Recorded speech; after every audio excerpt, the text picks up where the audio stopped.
But do you think that is some level of confidence or cockiness is necessary for China now? I mean, I don't know. I mean, I hear things left, right, and center that I get confused as well. Is the Chinese economy still strong, going strong, or is the Chinese economy hitting some sort of or going off some sort of a peak with the real estate market is down, the stock market is down, the consumer confidence is down. I mean, which way is it?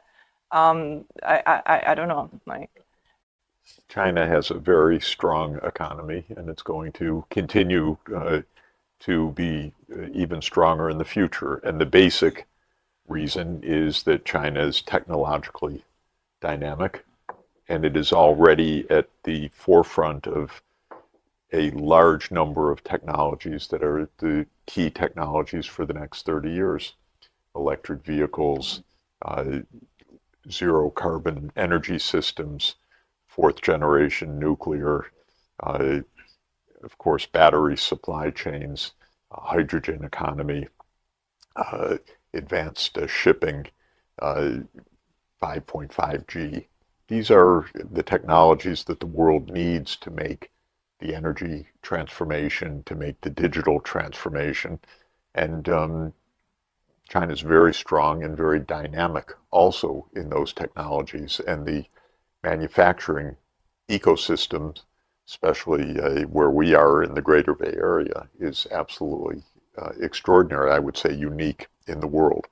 So, what's said in the media day to day, well, that's day to day news, but um, China, like any large economy, has uh, ups and downs and quarters that are bad or quarters that are good, and the COVID was a disruption and so forth. But you have to look at the fundamentals, and the fundamentals are very, very strong. And that's very good because not only is it good for China, it's good for the world. I do want to come back to this question about China's statecraft, and just to say, of course, we can theorize, but I would point to two historical uh, facts that I think are positive and important. First, China hasn't been in any war for more than 40 years. This is extraordinary. The U.S. has been at war basically every day for the last 40 years, and usually in a number of places. China had a 1 month war with Vietnam in 1979, and since then. And that kind of long peace is, I think, the best evidence we have about China's statecraft right now. There's another historical piece of evidence that I personally believe in, though it's argued and debated among historians and scholars, and that is there was a long, long period of several hundred years, basically 500 years, of what has been called the Confucian peace in the region of China, Korea, Japan, and Vietnam, uh, lasting really from the beginning of the Ming Dynasty until the British invasion of China in 1839 in the First Opium War. And so this long period almost had no war at all. mm, Now, China was undoubtedly then, whether it's PPP or market prices, though the concept didn't exist of GDP, it was by far the dominant power. But China didn't invade Japan. China never in its history invaded Japan, except when the Mongols were briefly running things from in 1274 and 1281. Other than that, for 700 years, it was never an invasion from China to Japan. China never invaded Korea in its history, as far as I know. China invaded Vietnam, yes, 6 centuries ago, in 1410 or so. So this is a long, long peace. And I think that is part of China's statecraft. It is part of a Confucian order, if one could call it that. I believe that that's true. Some of my colleagues in the U.S. say, oh, no, that's not true. China has to be like every other country, which in their mind is war all the time, because in America it's war all the time. And why? Well, Europe has been basically at war for 1,000 years. Uh, And the fundamental difference is China unified and mainly stayed unified for 2,000 years, whereas Europe was fragmented. Then it colonized other parts of the world, and they fought. Even Donald Trump in his inaugural address, he expressed the kind of 1950s happy vision of America, that we fought our way across the continent. It was a very bloody bunch of conquests by colonial power. We're not supposed to say that in Trump's America, but the truth is it was an expansionist imperial period.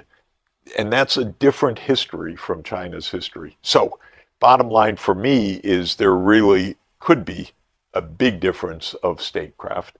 China, cautious, friends or potential friends, and this makes a lot of sense. We had one sensible president during my lifetime, which was President Kennedy, who tried peace, and he had a very wonderful line. He said, across the gulfs and barriers that now divide us, we must remember there are no permanent enemies. Hostility today is a fact, but it is not a ruling law. And so he talked about the fact that don't think about enemies and friends, but when you get to Biden, it's all, you're our friend, you're our enemy. And that's the mentality that's so dangerous. Interesting times.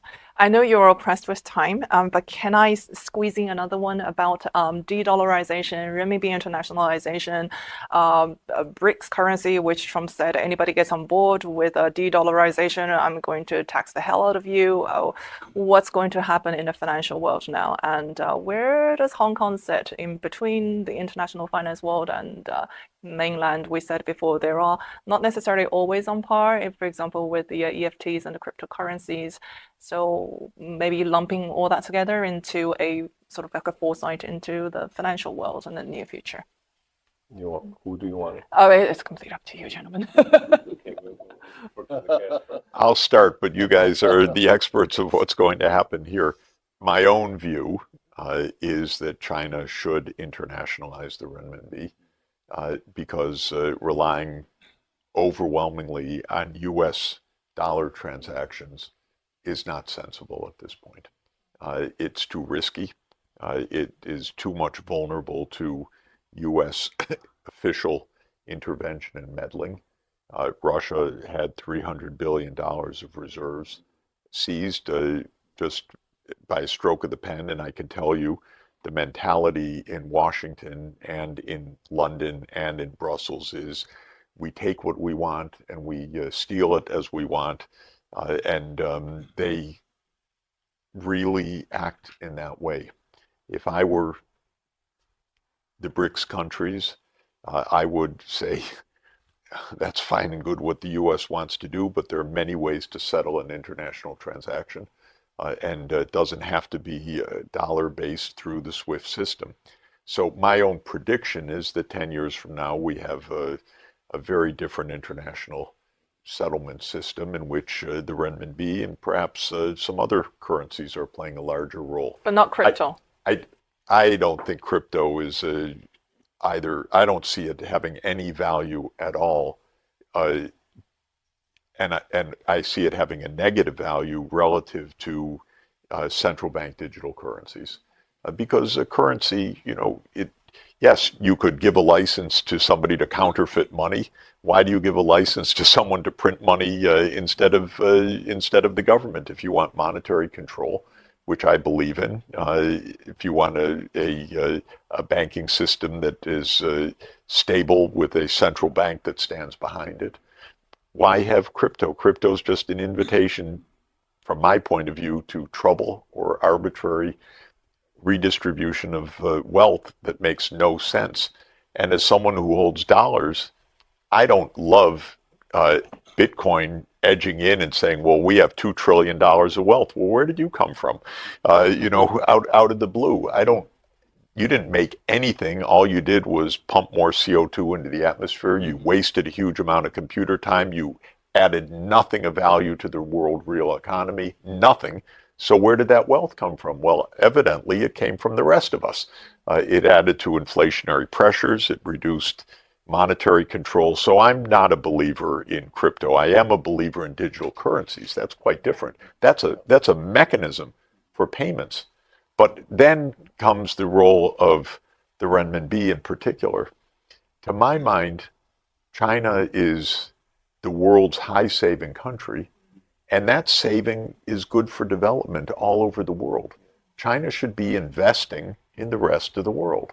And to invest in the rest of the world means an outflow of capital to build factories or to buy sovereign debt or to invest in foreign private bonds and so forth. And that means the renminbi denominated assets. That means Hong Kong being the center, I think, for finance for outflows from China. Outflow is not a bad thing. It means China buys up a lot of the productive assets in other places in the world, which is good for China and good for those places where China is investing. It's a win-win proposition. It's not a zero-sum proposition. So I would like to see China internationalize the renminbi. I'd like to see Hong Kong be not a dollar-based financial center, but a renminbi-based financial center to a large extent, and not just offshore renminbi, but an integrated financial system. And I believe because China is so efficient in low-carbon energy systems and other things that the world needs, that investing through Belt and Road and other initiatives is really a wonderful win-win activity for China and the world.